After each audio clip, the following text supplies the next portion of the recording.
Ma è questo il dato. Vi ricordo che una settimana fa noi avevamo 30 persone in terapia intensiva, oggi ne abbiamo 46, vuol dire più il 50%. Capite che se in una settimana incrementiamo del 50%, se questo fosse un trend, inizio a preoccuparmi. Torna a parlare della pandemia dalla Fiera di Verona il presidente del Veneto, preoccupato per l'aumento dei contagi, altri 792 positivi nelle ultime 24 ore, ma ad allarmare soprattutto l'incremento dei ricoveri, 234 in area medica e 46 in terapia intensiva, e se ai pazienti Covid si sommano gli altri 356 ricoverati in rianimazione per altre patologie, si capisce la serietà della situazione. È vero che ne abbiamo in 1000 posti, ma è anche vero che per gestirli bisogna cominciare a drenare personale iperspecializzato dai reparti e togliamo sanità a chi ne ha diritto. Di qui la forte preoccupazione di Zaia, che non esclude prossimi cambi di colore del Veneto. Chiudiamo questa settimana in zona bianca,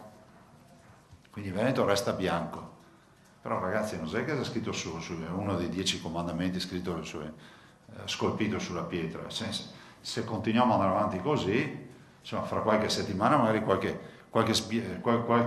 diciamo, viraggio di colore potrebbe anche accadere, quindi dico, perché buttare via tutto il lavoro fatto semplicemente per andare a mangiare castagne in piazza senza mascherina? L'appello è quello di non abbassare la guardia e spingere ancora l'acceleratore sui vaccini per chi non ha ancora affrontato il ciclo, ma anche per le terze dosi destinate alle persone fragili, ai sanitari e agli over 60 a 6 mesi dalla seconda dose.